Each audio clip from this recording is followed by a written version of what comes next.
Hello students, welcome back to the last class of solutions. Colligative properties हम लोग discuss कर रहे थे। ऑस्मोटिक प्रेशर पढ़ा था हम लोगों ने। अब ऑस्मोटिक प्रेशर में ही कुछ टर्म्स और रह गए हैं, उन टर्म्स की मीनिंग क्लियर कर लें। अगेन इम्पॉर्टेंट है क्योंकि हो सकता हो इसमें से कोई एक दो टर्म्स आपसे पूछ लिए जाएं 1 मार्क के लिए। तो सिंपल से टर्म्स हैं, उनकी मीनिंग समझ लेंगे हम, तो हमारे लिए बात को समझना आसान हो जाएगा। जो टर्म्स हम इसमें करेंगे आज की क्लास में, वो टर्म्स हैं isotonic, hypotonic, hypotonic, plasmolysis, endosmosis, exosmosis, saline water drips की भी बात करी है एनसीईआरटी ने। एक डिजीज़ है एडिमा, वाटर रिटेंशन डिजीज़, उसकी भी बात करेंगे। और कुछ डेली लाइफ के फिनोमेना या एग्जाम्पल्स जो ऑस्मोसिस के हैं हम उसकी बात करेंगे। साथ ही साथ हम न्यूमेरिकल्स भी सॉल्व करेंगे। जो हमने ऑस्मोटिक प्रेशर के कैलकुलेशन के लिए फॉर्मूला सीखा था, हम उस फॉर्मूला पे भी फोकस करके और न्यूमेरिकल्स को सॉल्व करेंगे। हमने लास्ट क्लास में क्या समझा, ऑस्मोसिस क्या है, या ऑस्मोसिस के लिए हम कहते हैं कि दो सॉल्यूशंस की ज़रूरत होती है और उन सॉल्यूशंस का कंसंट्रेशन डिफरेंट होना चाहिए। तो अगर हमारे पास दो सॉल्यूशंस हैं, डिफरेंट कंसंट्रेशंस के हैं, और अगर हमने उनको एक सेमी परमिएबल मेम्ब्रेन या एसपीएम के थ्रू सेपरेट किया हुआ है, तो what will happen, osmosis will takes place. किधर से किधर वाटर मॉलिक्यूल का मूवमेंट होगा।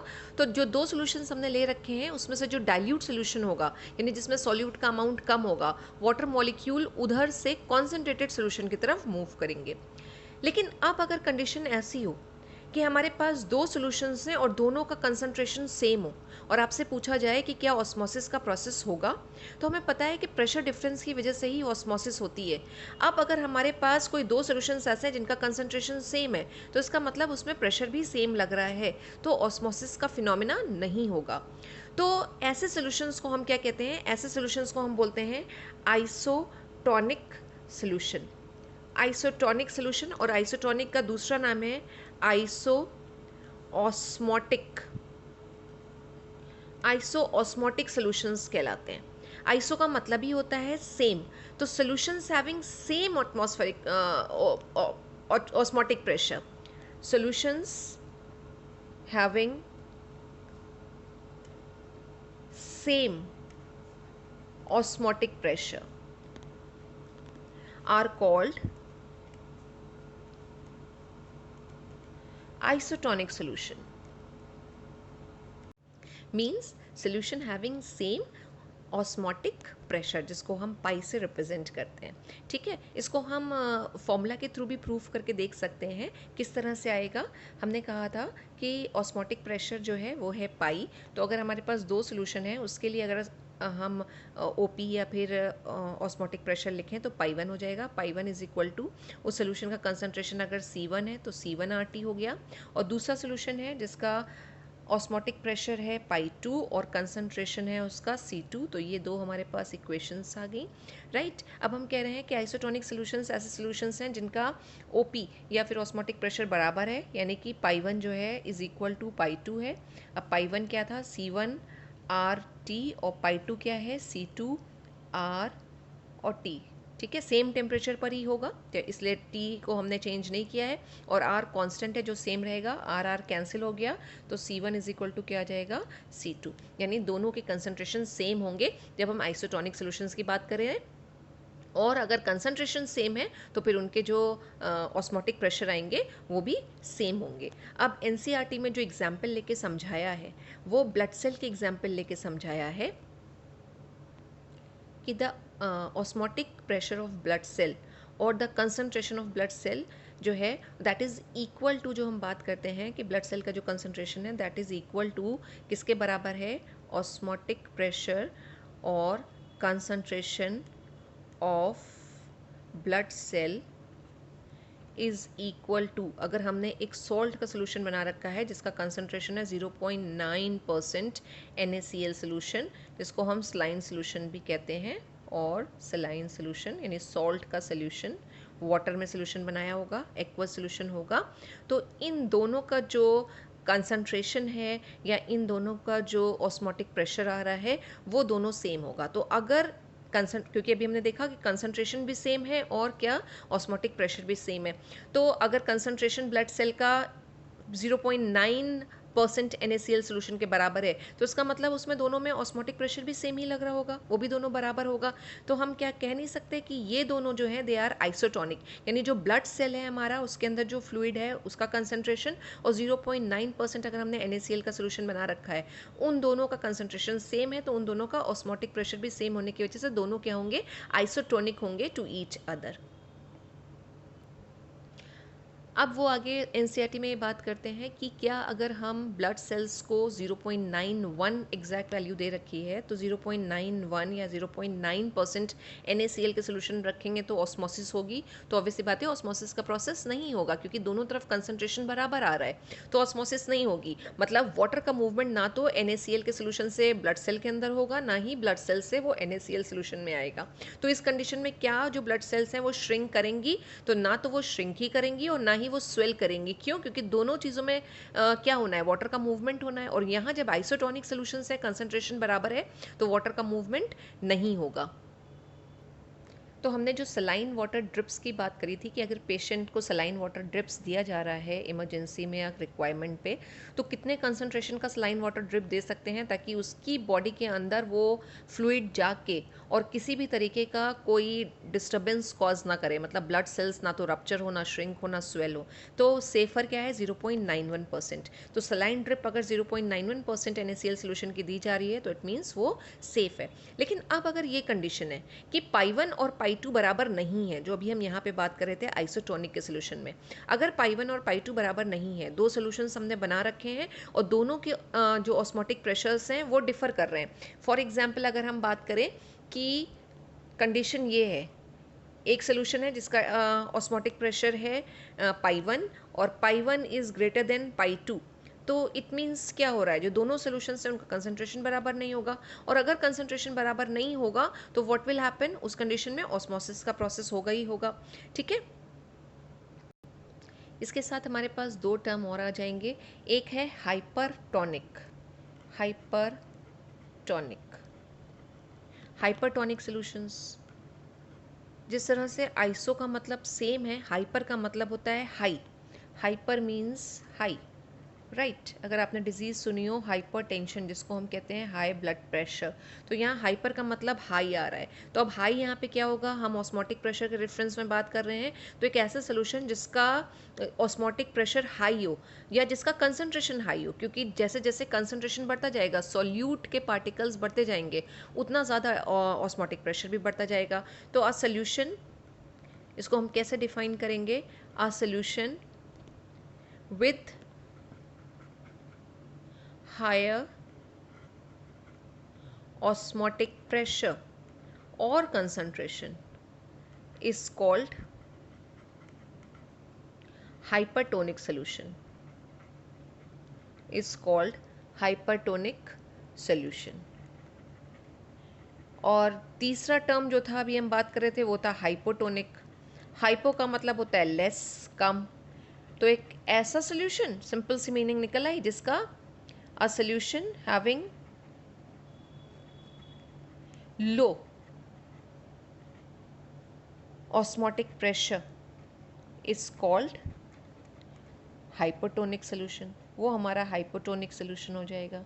ठीक है, तो अब अगर दो सॉल्यूशंस हैं हमारे पास, सपोज सोल्यूशन 1 और सोल्यूशन 2, ठीक है, और सोल्यूशन 1 का हम कह रहे हैं ये वाली कंडीशन है पाई 1 एंड दिस, तो इसका मतलब किसका ऑस्मोटिक प्रेशर ज़्यादा हो रहा है, तो पहले वाले जो सोल्यूशन है हमारा उसका ऑस्मोटिक प्रेशर ज़्यादा होगा और वो हाइपरटोनिक सोल्यूशन होगा एज़ कम्पेयर टू सोल्यूशन 2 जिसका ऑस्मोटिक प्रेशर कम आ रहा है। तो तीन टर्म हमारे पास आ गए, आइसोटोनिक, हाइपरटोनिक और हाइपोटोनिक। आइसोटोनिक सॉल्यूशंस वो सॉल्यूशंस होते हैं जहाँ पर ऑस्मोटिक प्रेशर इक्वल हो, बराबर हो, और वो तभी होगा जब कंसंट्रेशन सेम हो। हाइपरटोनिक की जब बात करते हैं तो एक ऐसा सोल्यूशन जिसका ऑस्मोटिक प्रेशर हाई है in comparison to other obviously, और हाइपोटोनिक वो सोल्यूशन होगा जिसका ऑस्मोटिक प्रेशर जो है वो कम होगा as compare to another solution, क्योंकि हम जब भी ऑस्मोसिस करेंगे हमारे पास दो सोल्यूशन होंगे and that will be separated by semi permeable membrane, और ऑस्मोसिस के लिए दोनों सोल्यूशन के कंसंट्रेशन डिफर करने चाहिए या फिर दोनों का जो ऑस्मोटिक प्रेशर है वो डिफर करना चाहिए। तो बिल्कुल सिंपल से टर्म्स हैं और उनकी मीनिंग है। आई होप आपको ये बात क्लियर हुई होगी। अब इसी को थोड़ा सा और अगर हम क्लियर करके समझें हाइपरटोनिक और हाइपोटोनिक को, तो अगर सपोज़ ये कहा कि हमने ये सेटअप कर रखा है ऑस्मोसिस के लिए, ठीक है, ये हमने एक SPM लगा दी है और इधर हमने ले लिया है हाइपरटोनिक सोल्यूशन, हाइपरटोनिक सोल्यूशन, और इधर हमने लिया है हाइपोटोनिक सोल्यूशन, हाइपोटोनिक सोल्यूशन, ठीक है। अब हाइपरटोनिक का मतलब क्या होगा, इसका जो OP या पाई होगा वो हाई होगा, ज़्यादा होगा, और इसमें जब हम बात करेंगे तो जो ऑस्मोटिक प्रेशर आएगा वो लो होगा, क्योंकि हाइपो का मतलब अभी हमने यही समझा है, लो। तो अगर इसका प्रेशर लो आ रहा है तो इसका मतलब क्या है, इसका कंसंट्रेशन भी कम होगा, और जो हाइपरटोनिक होंगे उनका कंसंट्रेशन भी ज़्यादा होगा। हमने डेफिनेशन यही लिखी थी, solution with higher osmotic pressure या फिर कंसंट्रेशन। तो इसमें कंसंट्रेशन ज़्यादा होगा, कंसंट्रेशन ज़्यादा होने का मतलब क्या हुआ, सॉल्यूट के पार्टिकल ज़्यादा होंगे, सॉल्वेंट के पार्टिकल्स कम होंगे। और जो हाइपोटोनिक सोल्यूशंस होंगे उसमें क्या होगा, सॉल्यूट का अमाउंट कम होगा और वाटर का अमाउंट ज़्यादा होगा। तो अब पूछा जाए कि वाटर मॉलिक्यूल का मूवमेंट किधर से किधर होगा, यानी ऑस्मोसिस किधर से किधर की तरफ होगी।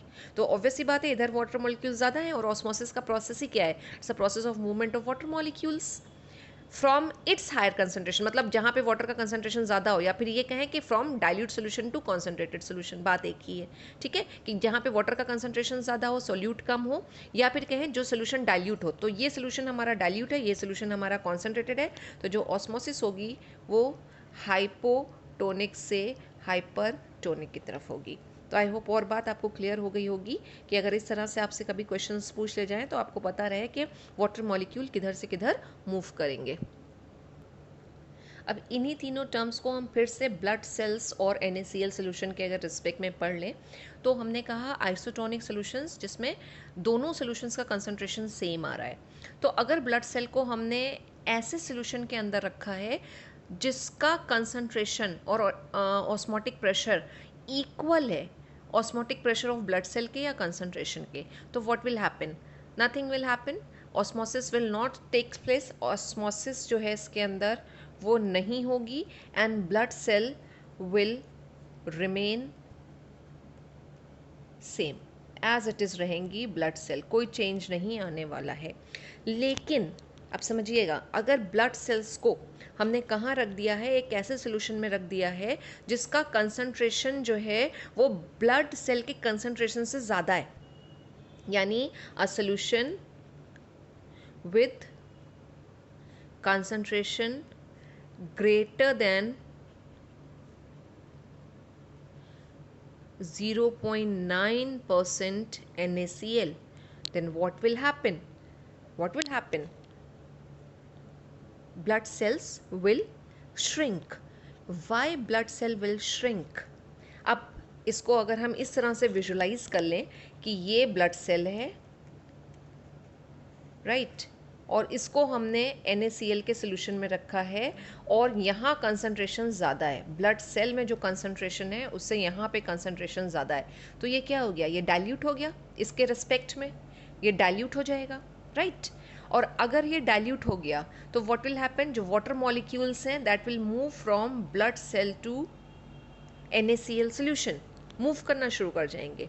और मूव करना अगर शुरू कर जाएंगे तो हमें पता है सेल्स की जब हम बात करते हैं तो उसके अंदर जो फ्लूइड है अगर वो बाहर निकलेगा, अंदर फ्लूइड कम होगा तो सेल विल श्रिंक। तो इस केस में क्या होगा, ब्लड सेल विल श्रिंक।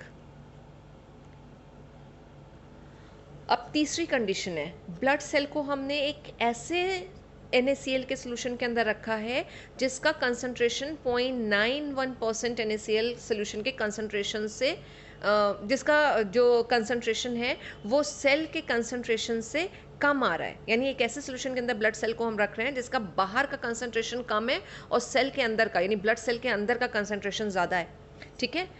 यानी कि फिर से अगर हम ड्रॉ करें तो ये अगर हमने लिख लिया हमारी ब्लड सेल है और ये हमने रखा है NaCl का सोल्यूशन बना के, राइट।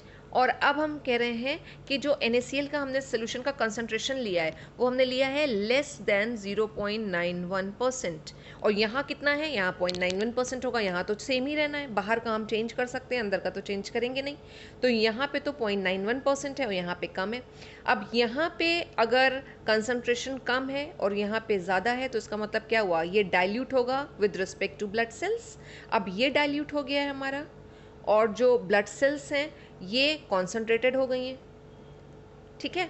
वाटर मॉलिक्यूल किधर से किधर मूव करेंगे, तो वाटर मॉलिक्यूल हमेशा ऑस्मोसिस में तो हमेशा डाइल्यूट से कॉन्सेंट्रेटेड की तरफ ही मूव करते हैं, तो अभी जो वाटर मॉलिक्यूल हैं वो यहाँ से यहाँ मूव करेंगे, यानी NaCl सोल्यूशन से ब्लड सेल के अंदर चले जाएंगे, and as a result of which blood cell will shrink, blood cell will swell.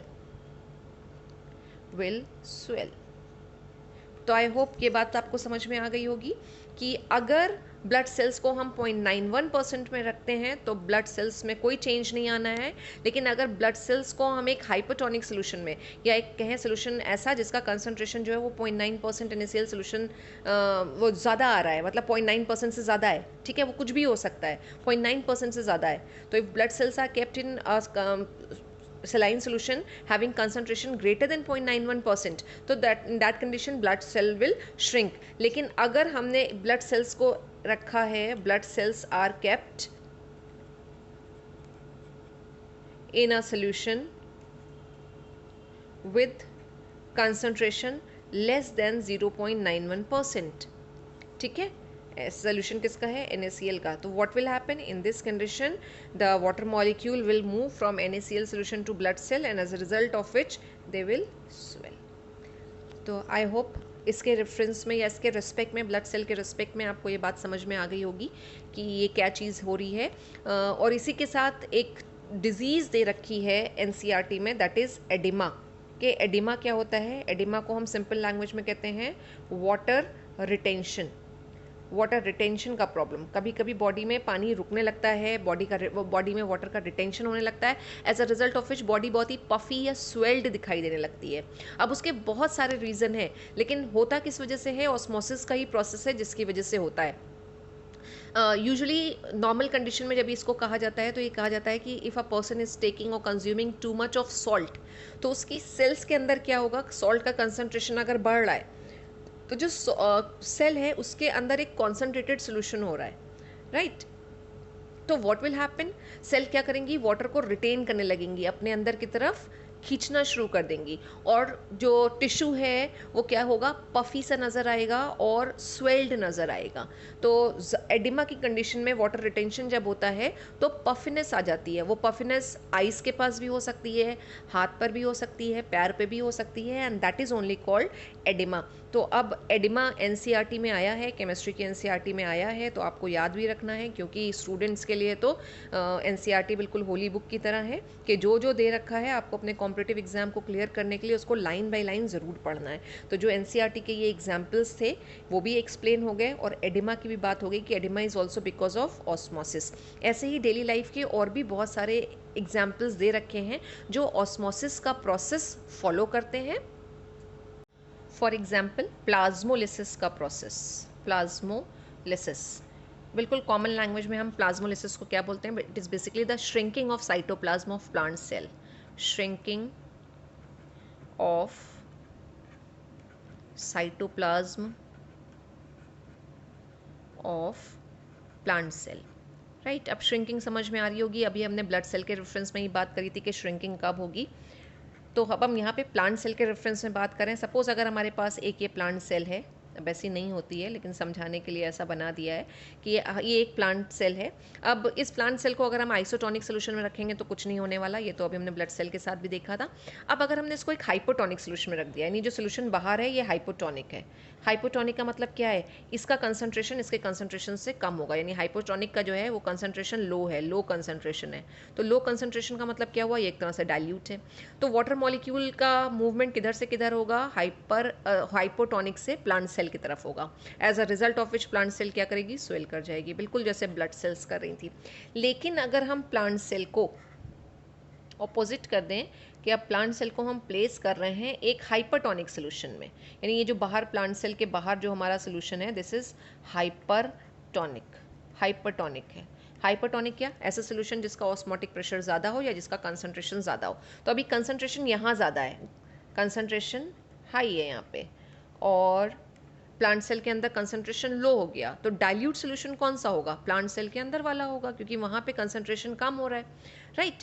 तो वाटर मॉलिक्यूल किधर से किधर मूव करेंगे? तो अभी वाटर मॉलिक्यूल जो है वो प्लांट सेल से बाहर की तरफ आने लगेंगे, यानी यहाँ से सब वाटर मॉलिक्यूल निकल रहे हैं, और वाटर मॉलिक्यूल निकलेंगे तो as a result of which plant cell क्या करेगी? श्रिंक कर जाएगी। तो जब प्लांट सेल को हाइपरटोनिक सोल्यूशन में रख रहे हैं और वो श्रिंक कर रही है, तो that is only called plasmolysis. उसी फिनोमिना को प्लाज्मोलिसिस ही कहते हैं, ठीक है। अब इसी के साथ ये दो टर्म और आ जाते हैं, एंड ऑस्मोसिस और एक्स ऑस्मोसिस। जब वाटर मॉलिक्यूल्स हम कहते हैं सेल के अंदर इंटर कर रहे हो, ठीक है ना, तो उस प्रोसेस को हम बोलते हैं and osmosis. And osmosis, water molecule कहाँ जा रहे हैं? सेल के अंदर इंटर कर रहे हैं। तो अभी यहाँ इस कंडीशन में जब हाइपोटोनिक सोल्यूशन रखा हुआ था, तो हाइपोटोनिक सोल्यूशन में ये वाटर मॉलिक्यूल्स प्लांट सेल के अंदर जा रहे थे। इसका मतलब यहाँ पे कौन सा फिनोमिना हो रहा है? And osmosis. और इसी तरह से हमारे पास टर्म है एक्सऑस्मोसिस। तो एक्सऑस्मोसिस क्या है? इसका ऑपोजिट, यानी कि जब water molecules go out of the cell, cell से बाहर निकलेंगे, जैसे यहाँ निकल रहे हैं जब हाइपोटोनिक सोल्यूशन में रखा हुआ है, तो उस फिनोमिना को हम बोलते हैं एक्सऑस्मोसिस। तो यहाँ पे हमें क्या देखने को मिलेगा? यहाँ पे हमें एक्सऑस्मोसिस देखने को मिलेगा, ठीक है। और जो बायो के बच्चे हैं वो जानते हैं कि जब इसकी वजह से जो प्रेशर डेवलप होगा इनसाइड द सेल, किसकी वजह से? The inflow of water into the cell, कि वाटर जो है वो सेल के अंदर जाता है, उसी को हम बोलते हैं टर्गर प्रेशर। खैर अब हमें इतना डिटेल में नहीं जाना है, आपको ये समझना है कि एंडोस्मोसिस क्या है और एक्सऑस्मोसिस क्या है। वाटर मॉलिक्यूल्स क्या हो रहे हैं? बाहर से अंदर की तरफ जा रहे हैं प्लांट सेल में, और सेल स्वेल कर रही है, एंडोस्मोसिस। और वाटर मॉलिक्यूल्स जब प्लांट सेल से बाहर की तरफ आएंगे, दैट फिनोमिना इज कॉल्ड एक्सऑस्मोसिस। अब अगर याद रखने के लिए क्या मेथड आप अडॉप्ट करते हैं, आई डोंट नो, लेकिन रिलेट करके अगर हम चीज़ों को याद रखते हैं तो हमें चीज़ें ज़्यादा अच्छे से याद होती हैं। जैसे अगर हमें एक्सऑस्मोसिस याद रखना है कि एक्सऑस्मोसिस में क्या होता है, वाटर मॉलिक्यूल प्लांट सेल के अंदर जाते हैं, प्लांट सेल के बाहर जाते हैं, तो आप एक्स से एग्जिट समझ सकते हो। एग्जिट मतलब बाहर निकला, तो जब प्लांट सेल से वाटर मॉलिक्यूल्स बाहर निकलते हैं तो एक्सऑस्मोसिस है। और एंडोस्मोसिस में क्या समझ सकते हो? E N is for entry, यानी जब वाटर मॉलिक्यूल सेल के अंदर एंटर करेंगे तो that is called and osmosis. तो इस तरह से रिलेट करके याद रखोगे तो याद रहेगा कि एंड ऑस्मोसिस में क्या होता है? एंट्री ऑफ वाटर मॉलिक्यूल होती है इनटू द प्लांट सेल, और एक्स ऑस्मोसिस में क्या होता है? एग्जिट, वाटर मॉलिक्यूल्स बाहर निकलते हैं। तो बहुत ज़्यादा इसमें फिर आपको रटना नहीं पड़ेगा, एक बार ऐसे आप रिलेट करके समझ लोगे तो। ऑस्मोसिस के डेली लाइफ एग्जाम्पल्स आपके एनसीईआरटी के इस पैराग्राफ में दे रखे हैं। जो सेकेंड लाइन है उसमें जो एग्जाम्पल दिया है उसमें कहा है कि अगर पिकल्स बनाने के लिए रॉ मैंगोज़ को अगर हम कॉन्सेंट्रेटेड सॉल्ट सोल्यूशन में रख दें तो वो पिकल्स की जो आम की जो फाँक होती है वो थोड़ी सी सिकुड़ जाती है, ठीक है ना। और क्यों हो जाती है? वो श्रिवल क्यों कर जाती है? क्योंकि उसमें से सारा का सारा पानी मूव कर जाएगा बाहर, जो कॉन्सेंट्रेटेड सॉल्ट सोल्यूशन है उसमें मूव कर जाएगा। इसी तरह से अगर कैरेट है या कोई और वेजिटेबल है, ठीक है, वो रखे रखे क्या होता है? थोड़ा सा टेंडर हो जाती है, लिम्प हो जाती है, सॉफ्ट हो जाती है। लेकिन अगर हम उसको क्या करें, वापस से पानी के अंदर रख दें तो बाहर पानी ज़्यादा है, कैरेट के अंदर पानी कम है, तो जो वाटर मॉलिक्यूल्स हैं वो कैरेट के अंदर मूव कर जाएंगे और कैरेट दोबारा से फॉर्म हो जाएगी। तो ये भी किसका एग्जाम्पल है? ऑस्मोसिस का ही एग्जाम्पल है।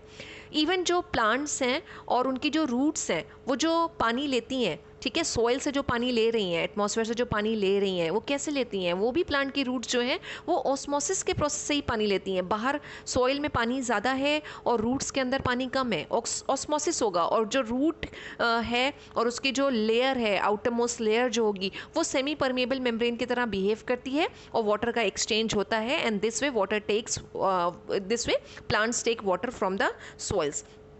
तो these are the examples which are given in your NCERT book. Just go through this paragraph. इसमें आपका वो ब्लड सेल का भी एग्जाम्पल्स लिखे हुए हैं कि अगर 0.9% मास बाई वॉल्यूम अगर सोल्यूशन बना रखा है सॉल्ट का और उसमें अगर ब्लड सेल्स को हम रख रहे हैं तो क्या होगा, व्हाट विल हैपन, ठीक है। तो वो हमने पहले ही डिस्कस किया है कि 0.9% अगर है, सेम है ब्लड सेल के जितना ही कंसंट्रेशन आ रहा है तो blood cell as it is रहेंगी। लेकिन अगर कंसंट्रेशन सॉल्ट सोल्यूशन का 0.9% से घट रहा है तो ब्लड सेल्स जो हैं वो स्वेल कर जाती हैं, क्योंकि पानी जो है फिर वो ब्लड सेल के अंदर मूव करने लगेगा, वाटर मॉलिक्यूल अंदर मूव करने लगेंगे। तो all these are the examples of osmosis. कुछ मल्टीपल चॉइस क्वेश्चंस को सॉल्व करते हैं। कॉम्पिटिटिव एग्जाम के पूछे हुए क्वेश्चंस हैं ये, और बहुत ही सिंपल हैं। अगर आपको लॉजिक समझ में आ रहा है तो आप ऐसे क्वेश्चंस को बिल्कुल सेकेंड्स में सॉल्व कर लेंगे। फर्स्ट क्वेश्चन देखिए, which of the following pairs of solution can be expected to be isotonic at that same temperature. ठीक है ना, तो हमने जब निकाला भी था C1 is equal to C2, तो हमने कहा था टेम्परेचर जो है वो सेम था। तो अब आइसोटोनिक जो होंगे, आइसोटोनिक का भी मीनिंग भी हमने समझा कि जिनका सेम ऑस्मोटिक प्रेशर होना चाहिए, जिनका कंसंट्रेशन सेम होना चाहिए। तो ऐसे फॉलोइंग पेयर, यानी इनमें से कौन सा पेयर होगा जो आइसोटोनिक होंगे with respect to each other. तो ये आइसोटोनिक आ कहाँ से रहा है, ऑस्मोटिक प्रेशर के साथ। और ऑस्मोटिक प्रेशर क्या है, एक कॉलिगेटिव प्रॉपर्टी है, और आपको बस ध्यान में यही रखना है कि कॉलिगेटिव प्रॉपर्टीज़ जो हैं वो अमाउंट ऑफ सॉल्यूट पार्टिकल्स पर डिपेंड करती हैं, नंबर ऑफ सॉल्यूट पार्टिकल पर डिपेंड करती हैं। सॉल्यूट कुछ भी हो, ठीक है, तो उससे मैटर नहीं करेगा, चाहे वो इलेक्ट्रोलाइट हो चाहे वो नॉन इलेक्ट्रोलाइट हो, उससे मैटर नहीं करेगा। तो पहला पेयर दे रखा है 0.1 मोलर यूरिया है और 0.1 मोलर NaCl है। अब अगर हम यूरिया की बात करेंगे, सोल्यूशन बनाएंगे, तो जब ये आयोनाइज होगा तो ये नॉन इलेक्ट्रोलाइट है, ये सिर्फ एक ही एंटिटी या एक ही स्पीशीज प्रोड्यूस करेगा। लेकिन NaCl जो है वो डिसोसिएट हो जाएगा Na प्लस और Cl माइनस में। तो इन दोनों सोल्यूशंस में हम बात करें तो जो सॉल्यूट के पार्टिकल्स हैं वो डिफरेंट होंगे, डिफर होके आएंगे। दोनों का कंसंट्रेशन 0.1 मोलर है, लेकिन यहाँ पे यूरिया है जो नॉन आयोनाइजेबल है और यहाँ पे NaCl है जो आयोनाइजेबल है। तो सॉल्यूट पार्टिकल्स चेंज हो गए, सॉल्यूट पार्टिकल्स चेंज हो गए तो आइसोटोनिक नहीं हो सकते, क्योंकि कंसंट्रेशन सेम नहीं रहेगा। फिर 0.1 मोलर यूरिया है, लेकिन इस बार MgCl2 दे दिया, तो MgCl2 से तो जब आयोनाइजेशन होगा तो 3 आयंस आएंगे, एक मैग्नीशियम का होगा Mg2+ और 2 क्लोराइड के आयंस होंगे। तो अगेन यहाँ पे number of solute particles differ कर रहे हैं, ये आइसोटोनिक नहीं होंगे। थर्ड में NaCl है और Na2SO4 है, अगेन कंसंट्रेशन सेम है, और यहाँ तो अच्छा यूरिया में कंसंट्रेशन भी डिफर कर रहा था, 0.2 मोलर है, तो ये तो और वैसे भी नहीं होना था। यहाँ पे 0.1 मोलर है और यहाँ पे 0.1 मोलर है, तो यहाँ पे क्या हो रहा है, डिसोसिएट होकर 2 आयंस आ रहे हैं, लेकिन यहाँ पे 2 Na के और एक सल्फेट का, यानी 3 आयंस प्रोड्यूस होंगे। तो अगेन ये आइसोटोनिक नहीं होगा।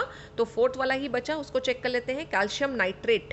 कैल्शियम नाइट्रेट को जब आप आयोनाइज करेंगे तो एक कैल्शियम का आयन और 2 नाइट्रेट के आयंस आएंगे, यानी टोटल 3 आयंस आएंगे। और Na2SO4 के केस में क्या होगा, जब हम इसको आयोनाइज करेंगे तो 2 Na+ सोडियम के आयंस और एक सल्फेट का आयंस, यानी यहाँ पे भी 3 आयंस आ रहे हैं, यहाँ पे भी 3 आयंस आ रहे हैं, कंसंट्रेशन सेम है, 0.1 मोलर 0.1 मोलर। तो this is the answer, they will be isotonic because they'll be having same concentration, and if concentration is same then osmotic pressure will be same, तो isotonic to each other आ जाएगा। Second वाला multiple choice question कह रहा है कि विच of the following 0.1 molar aqua solution will have the lowest freezing point, कि इसमें से किसका फ्रीजिंग पॉइंट जो है वो सबसे कम होगा। कैसे हम बताएंगे कि लोएस्ट फ्रीजिंग पॉइंट क्या होगा। हमने पढ़ा था जब हमने अभी कॉलिगेटिव प्रॉपर्टीज़ पढ़ी थी, तो हमने उसमें पढ़ा था डिप्रेशन इन फ्रीजिंग पॉइंट, यानी फ्रीजिंग पॉइंट कम होता चला जाता है, और फ्रीजिंग पॉइंट हमें जितना घटाना है हम क्या करेंगे, उसके अंदर उतने सॉल्यूट के पार्टिकल्स बढ़ाते चले जाएं, तो हम फ्रीजिंग पॉइंट को घटाते चले जाएंगे। यही तो बात हुई थी, यानी हम क्या करें, सॉल्यूट पार्टिकल्स को बढ़ाते चले जाएं। अब यहाँ पे 0.1 मोलर एक्वा सोल्यूशन है और ये 4 चीज़ों के 0.1 मोलर एक्वा सोल्यूशन बनाए, तो किसमें नंबर ऑफ सॉल्यूट पार्टिकल्स ज़्यादा होंगे। अभी हमने बिल्कुल ऐसे ही ऊपर क्वेश्चन सॉल्व किया था। ग्लूकोज की बात करें नॉन आयोनाइजेबल है, यूरिया की बात करें नॉन आयोनाइजेबल है, लेकिन NaCl आयोनाइजेबल है। तो जब ये आयोनाइज होगा तो ये कितने सॉल्यूट पार्टिकल या कितने स्पीशीज या कितने आयंस प्रोड्यूस करेगा, 2।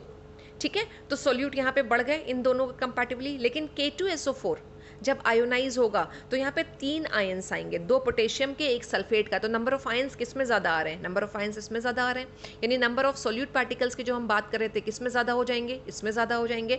और अगर यहाँ पे ज़्यादा होंगे, अब सॉल्यूट पार्टिकल्स मतलब कुछ भी हो सकते हैं, वो आयंस भी हो सकते हैं, वो मॉलिक्यूल्स भी हो सकते हैं, तो जितने ज़्यादा इसके अंदर आयंस आएंगे उतना ज़्यादा फ्रीजिंग पॉइंट जो है वो कम होता चला जाएगा। तो भले ही चारों का कंसंट्रेशन सेम हो, 0.1 मोलर हो, लेकिन ज़्यादा आयंस प्रोड्यूस कर रहा है K2SO4, इसीलिए जो फ्रीजिंग पॉइंट कम आएगा इन चारों में वो आएगा K2SO4 के साथ। तो बिल्कुल सिंपल आपको यही देखना है, यही लॉजिक लगाना है, इसी तरीके से न्यूमेरिकल या मल्टीपल चॉइस क्वेश्चन को आपको अपने सॉल्व करना है। अब लास्ट वाला देखिए, लास्ट वाले में कह रहे हैं which one of the following aqua solution has osmotic pressure nearest to that and an equimolar solution of K4FeCN6, यानी इन चारों में से किसका ऑस्मोटिक प्रेशर इसके ऑस्मोटिक प्रेशर के बराबर होगा, और इक्विमोलर मतलब वही सेम दोनों का मोलर कंसंट्रेशन होगा। और हम वैसे भी ऑस्मोटिक प्रेशर में मोलारिटी की बात करते हैं, इक्विमोलर या मोलर कंसंट्रेशन के सॉल्यूशंस बनाते हैं। देखना क्या है आपको, नंबर ऑफ आयंस ही देखना है। जिसके नंबर ऑफ आयंस इसके नंबर ऑफ आयंस के बराबर हो जाएं, यानी फिर उस कंडीशन में दोनों का ऑस्मोटिक प्रेशर बराबर होगा, क्योंकि दोनों का कंसंट्रेशन बराबर होगा, दोनों के अंदर same number of ions present होंगे। तो K4FeCN6 को जब हम आयोनाइज करते हैं तो इसके आयोनाइजेशन से आता है 4K प्लस, यानी 4 पोटेशियम के आयंस, और आएगा FeCN6 4 माइनस, तो 4 + 1 टोटल कितने आयंस आ रहे हैं, 5 आयंस आ रहे हैं। अब इनमें से हमें यही देखना है कि ऐसा कौन सा मॉलिक्यूल है जो 5 आयंस प्रोड्यूस करे। तो Na2SO4 कितने प्रोड्यूस करेगा, 2 Na के आयंस होंगे और 1 सल्फेट का आयंस होगा। ठीक है, बेरियम क्लोराइड में Ba2+, एक बेरियम का आयन है, 2 क्लोराइड के आयंस हैं। Al2SO4 में 2Al3+ होगा और SO4 2-। ठीक है, और कितने होंगे, 3। तो 2 3 5 हो गए, यहाँ पे 3 है, यहाँ पे भी 3 है, और ये तो आयोनाइज होगा ही नहीं। ठीक है, तो इसका मतलब करेक्ट आंसर इज सी, क्योंकि यही same number of ion produce कर रहा है। जितने आयंस ये प्रोड्यूस करेगा पोटेशियम फेरोसाइनाइड, उतने ही आयंस एल्युमिनियम सल्फेट प्रोड्यूस करेगा। तो थर्ड वाले का आंसर ये था, सेकेंड वाले का आंसर ये था। तो ये मल्टीपल चॉइस क्वेश्चंस बहुत ईजी होते हैं जो इस पर बेस्ड रहते हैं। सिर्फ आपको देखना क्या है, आपको वही देखना है कि उसके अंदर जो पार्टिकल्स प्रेजेंट हैं, पार्टिकल्स कुछ भी हैं, चाहे वो पार्टिकल्स हम बोले आयंस हो सकते हैं, मॉलिक्यूल्स हो सकते हैं, तो आपको सिर्फ नंबर ऑफ पार्टिकल्स को ही चेक करना है कि किसमें नंबर ऑफ पार्टिकल्स सेम आ रहे हैं। अगर नंबर ऑफ पार्टिकल्स सेम है तो फिर ऑस्मोटिक प्रेशर भी सेम होगा उसका, और उसका कंसंट्रेशन भी सेम होगा।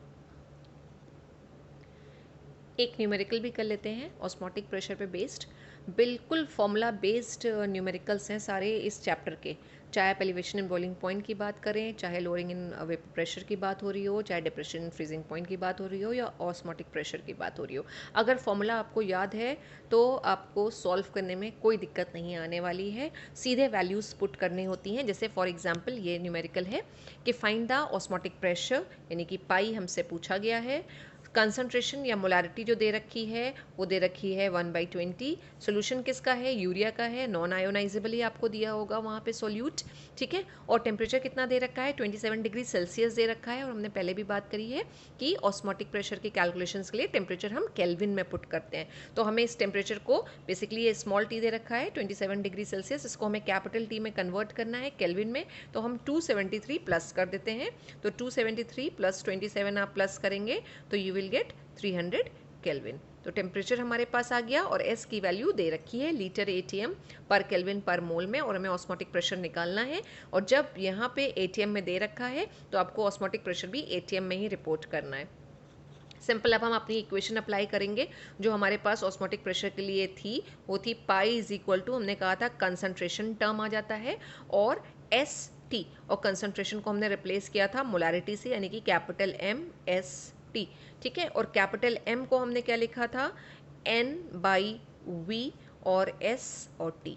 अब बताइए यहाँ पे कुछ दिक्कत है, कोई दिक्कत नहीं है। सिंपली हमें करना क्या है, हमें वैल्यूज़ ही पुट करनी है। लेकिन ये फॉर्मूला तो हमें यूज़ ही नहीं करना है, क्योंकि उन्होंने हमारे लिए चीज़ें इतनी आसान कर दी हैं कि डायरेक्टली हमको क्या दे रखा है, उन्होंने मोलारिटी दे रखी है, यानी कि कंसंट्रेशन दे रखा है। नहीं दिया होता तो फिर हम इसको भी सॉल्व करते। तो हम इसी में पाई में वैल्यू रखते चलते हैं। ऑस्मोटिक प्रेशर निकालना है तो पाई हो गया, एम कितना दे रखा है 1/20, एस की वैल्यू कितनी दे रखी है 0.0821, और टेम्परेचर जितना दे रखा है 300 केल्विन। अब हमें बस इसको सॉल्व करना है और we will get the value. तो इसको सॉल्व करके देख लेते हैं कि इसको सॉल्व करके कितना आ रहा है। द वैल्यू विल बी 1.2315 और ATM। तो this will be your answer. कुछ नहीं था, सिंपली वैल्यूज़ पुट करी हैं। इवन हमें मोलारिटी भी नहीं कैलकुलेट करनी थी उसमें, तो सीधे वैल्यूज़ पुट करनी है। ज़्यादा से ज़्यादा क्या हो सकता है इसमें, हो सकता हो आपको मोलारिटी ना दे रखी हो, आपको सोल्यूट का नाम दे रखा हो और उसके नंबर ऑफ़ मोल्स दे रखे हों, ठीक है, या उसका अमाउंट दे रखा हो, ठीक है, तो फिर वॉल्यूम वगैरह दे रखा होगा, आप मोल्स निकाल लीजिए और उसके बाद मोलारिटी फाइंड आउट करके रख दीजिए। तो कोई डिफ़िकल्ट न्यूमेरिकल नहीं है इसके, बिल्कुल सीधे हैं, फॉर्मूला याद है, आप वैल्यूज़ पुट करिए, आप न्यूमेरिकल सॉल्व करिए। लेकिन बेटा प्रैक्टिस करिए, क्योंकि आप प्रैक्टिस नहीं करोगे तो ultimately only you are going to suffer. तो न्यूमेरिकल्स जो इस क्लास के साथ प्रोवाइडेड रहेंगे क्लासरूम में, वो न्यूमेरिकल्स को सॉल्व करिए और उसको सबमिट भी करिए, आंसर निकाल के देखिए और बात को, कंसेप्ट को समझने की कोशिश करिए। बहुत इजी चैप्टर है, आसान चैप्टर है। आप अगर थोड़ा सा भी फोकस करते हैं तो आई डोंट थिंक सो किसी भी तरह की कोई प्रॉब्लम आनी चाहिए। और बोर्ड में अगर आप पूछेंगे कि बोर्ड में क्या आता है, तो बोर्ड में 3 नंबर का क्वेश्चन रहता है, जिसमें से 2 नंबर का न्यूमेरिकली रहता है और वो इसी पे ही बेस्ड होता है, कॉलिगेटिव प्रॉपर्टी पे ही बेस्ड न्यूमेरिकल आता है। और उसके साथ कभी कभी 1 मार्क की कुछ थ्योरी लगा देते हैं, जैसे मोलालिटी की डेफिनेशन आपसे पूछ ली कि मोलालिटी क्या है, और बहुत बार आया है डिफाइन मोलालिटी 1 मार्क में, या फिर मोलल एलिवेशन कांस्टेंट या फिर मोलल डिप्रेशन कांस्टेंट, इस तरह की आपसे थ्योरेटिकल पार्ट में डेफिनेशन पूछ ली जाती है। तो बिल्कुल मैं तो बच्चों से यही कहती हूँ कि एकदम फ्री के मार्क्स हैं बेटा, अगर आप थोड़ा सा फॉर्मूला याद रखोगे तो आप बहुत आराम से, और फिर प्रैक्टिस कर लोगे तो बहुत आराम से आप न्यूमेरिकल सॉल्व कर सकते हो। तो thank you so much children, ये सोल्यूशन का चैप्टर यहीं पे ओवर हो गया। अब हम नया चैप्टर स्टार्ट करेंगे। तो